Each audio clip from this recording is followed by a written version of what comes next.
Okay, in this video, I am going to go over some of the tools and things that you can do to get a really nice design, um, and then also just kind of utilize this full library of tools that the Ceramill Mind DRS software has. So we're going to start with this design. This is tooth number 18, or what would that be for you? Everyone else in the world that's not the US, that would be what, 3-7. So I prepped this for an overlay, as you can see. And so when I initially did this, I got a pretty wonky design. So hopefully we get that again and we can kind of walk through the steps that I took to get there. So as always, you want to make sure that you have really clear margins so that this margin marking process is easy. I always start with, a really clear area and then work my way around. I mean, I try to get it as close as possible, but I don't try to be perfect because you can always zoom back in and perfect that or move those dots. And then I always try to do this from one axis. It's just quicker. So if you can get to a point where you can see all of your margins definitively, then it is going to make this a lot quicker than moving it around. Now, I do sometimes flip between this kind of stone model and the color model depending on where my margins are. Sometimes you just have those tough subgingival margins and you have to kind of visualize where your margin is because it's not too clear on this view. So you can toggle back and forth, adjust that one. Okay, that looks pretty good. All right, so from there we will get our initial placement. So as you can see, you get kind of a strange, design. So always make sure, okay, the buckle's right, the lingual's right. So the next thing that I do is go and correct the mesial and distal. And a lot of times if you go and you tell them there's no, like especially on this tooth, there's no distal neighbor, and then the mesial neighbor you select with a click, it'll redesign your proposal and give you a little bit better, better proposal.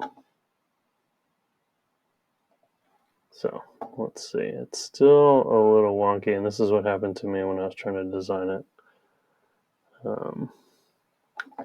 So anytime I'm working with Emacs, I go to the minimal thickness and reduce completely. It just allows you to kind of go to the full edge of the capabilities of Emacs without it being really bulbous and bulky. So then you click reduce completely, and then yes, allow the minimum to be preserved. And then from there we'll go about changing this design. So you can see it's really low. So let's see if we can raise this up. So just by dragging it up. All right, so there, we're getting a little bit better design there. Let's turn off the occlusion for a second so we can visualize the central grooves. So we can see those.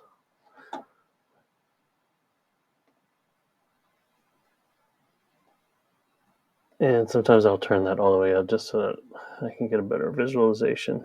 Okay, so I like where our central groove is. Then what we'll do is check our cusp position. So do we need to expand the tooth, like scale wise? So this guy's got a pretty flat occlusion there. So let's use our hot button. We'll hit A and that'll bring up the antagonist. You can see he doesn't really have an opposing. He does have a holding contact here on this first molar above it. So I like where our cusp position is. So we don't really want to move that, the scale of the tooth, because what will happen is it'll bring, if we do that, it's going to bring this cusp way out here. So we want to keep that cusp within that fossa there. And so then what we will probably have to do is just expand that particular area of the proposal. So I'm going to turn my antagonist off, and from there I'll go and click this tool, which is just grabs a bigger area and pull that out. Now it's going to move the cusps, so we'll just have to move those back. And so let's turn on our antagonist again. So yeah, you can see it kind of moved that. I'm going to adjust this down just so that he doesn't have a very pointed cusp tip there. And then I'm even going to kind of put a little bit flatter anatomy just because that's what he's got everywhere else. Okay, so let's turn off our antagonist again. And I like to try to get as much in this window as I possibly can because I don't want, well, it's just going to give you less work in the next design. So you can still see this is kind of funky. We can adjust that in our next screen. Okay. So overall, pretty decent. This is kind of hard because this is a big zirconia crown that's just nice and flat. So I'll pull this in just to give it a little bit better profile.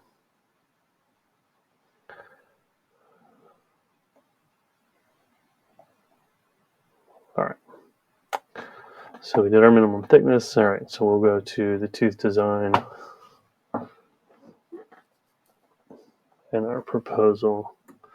Turn off our antagonist and see we get kind of what we designed, right? And so that's why I say it's important to try to get as much of it right in that first screen and not just click through and hit next, because then you just have less work to do here.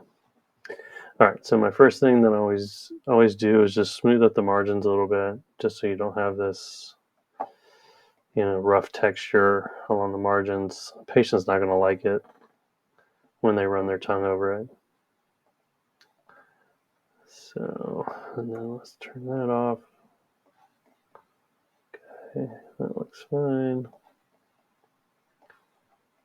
All right, now let's check our contact. So you got a nice broad contact here. You may want to add a little bit to it. Let's just see. Yeah, we want to add some right in here. So for this, you can do it one of two ways. You can either use the add remove button and go in and just add to your contact that way. Oh, that was the smooth button, sorry.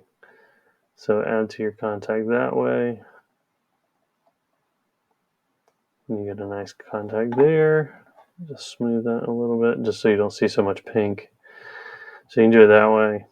The other way you can do it is if you go and just move the whole part of the tooth. So in this case, I think the add remove worked out pretty well. All right. So from there, let's continue tweaking our design. So we did our contacts. Now let's focus on the occlusal contacts. So I don't really want this big broad contact on an incline like that. So let's see if we can smooth that up a little bit.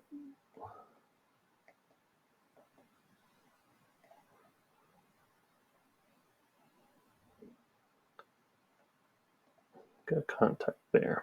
Okay. And then ideally, well, in this case he doesn't. Well, he does have a cusp there. So we could get a contact right here. So if we turn off the antagonist, we can bring out the marginal ridge. So you need to do this via cusps. And then we'll have to adjust that contact again. So we can either do it like this, and remember, anytime you do anything, if you don't like it, just hit undo. You can move whole parts of the tooth like this.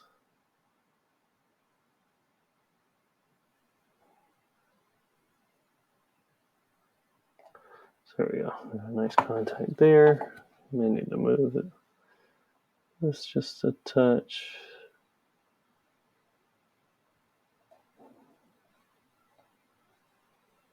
Good. And remember too, if you're going to stain and glaze, you're going to add to these contacts. So you don't want them too heavy, because with the glaze, and it's going to add just a little bit of a layer, and so then you'll end up grinding that contact and that glaze off. So kind of defeats the purpose. So we got a nice contact. So then we kind of focus on the anatomy. Before we kind of get into that, what I will do is use this tool, which is like a slice of the tooth, and you can really check and see, all right, where is my thickness? How thick is my material? Where am I thin? So like if we look right here in this central groove, you go over here, you scroll or you zoom in, and you click 2 points and it will tell you the distance. So we've got less than half a millimeter right there in that central groove, which if he had a contact there, we'd be at a real risk of fracture. So let's take that out, or remove that tool, and then we can really bring up this whole just back side of the tooth. Just get the thickness that way. What you can also do is then come in here and move your ridges. And move those, and just kind of you get this nice anatomy, because right, teeth have pits and fissures, hills and valleys, so nothing's perfectly flat. And then you're also kind of adding material at this point where it is thin, just by moving it closer.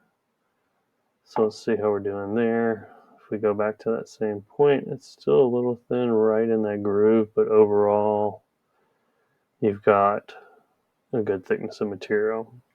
If you bond this material, they say you can, there's studies that say you can go less than a millimeter, but right at a millimeter is probably where you want to be, just to make sure you're utilizing the thickness of this material. So we may just still want to add right here, because this is still low. This is still like half a millimeter. So if we go in and we just add for this, I am going to, and then just kind of bring that up. So that should be nice and better.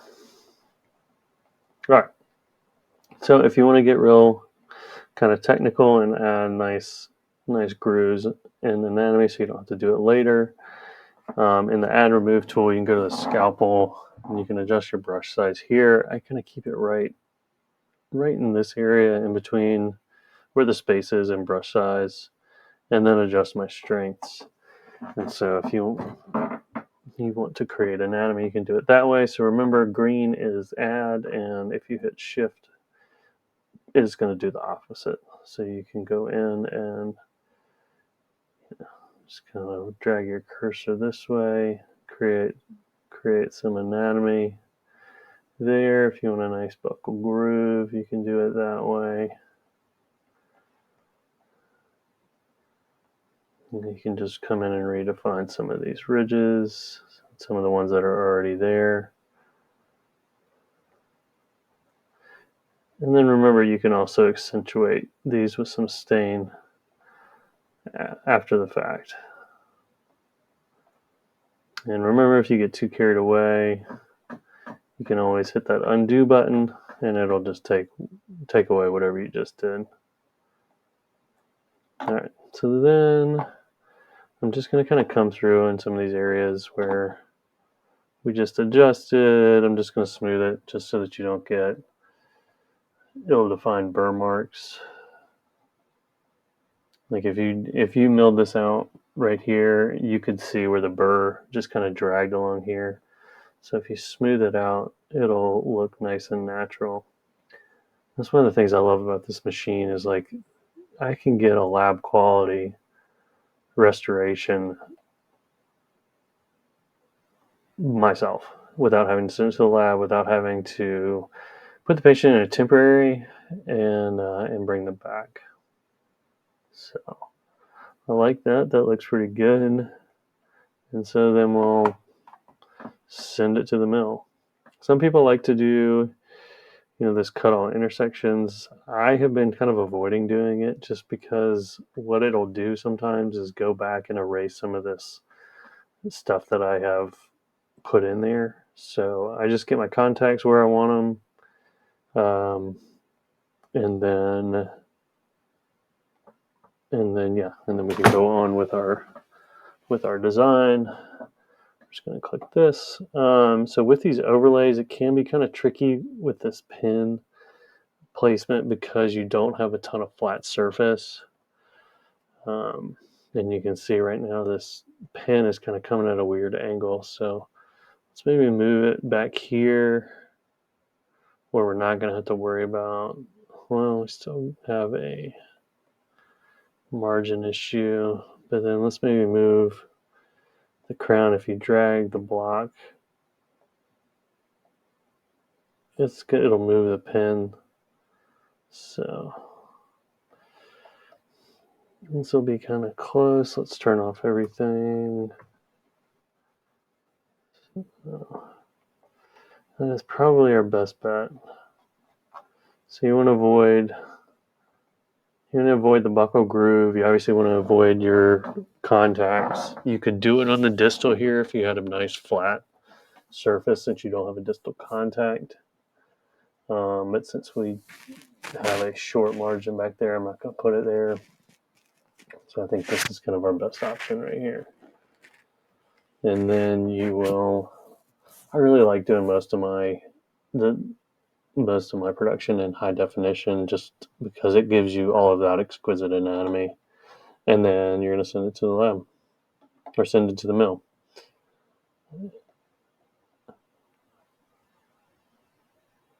If for some reason, so you check your block, make sure you have that block, and then you send it. If for some reason, the shade is off, say you accidentally have MT instead of HT, what you're going to do is once this sends to the lab, you're going to go into expert mode and hit next, and this will allow you to change anything you need to, or if you want to remill it. So something happens, you have to remill it. This is a good place to go. So what you have to do here is then pull up. There it is. So if you need to change your block, you can go here and do your production blank. And this will allow you to pick a new one of these,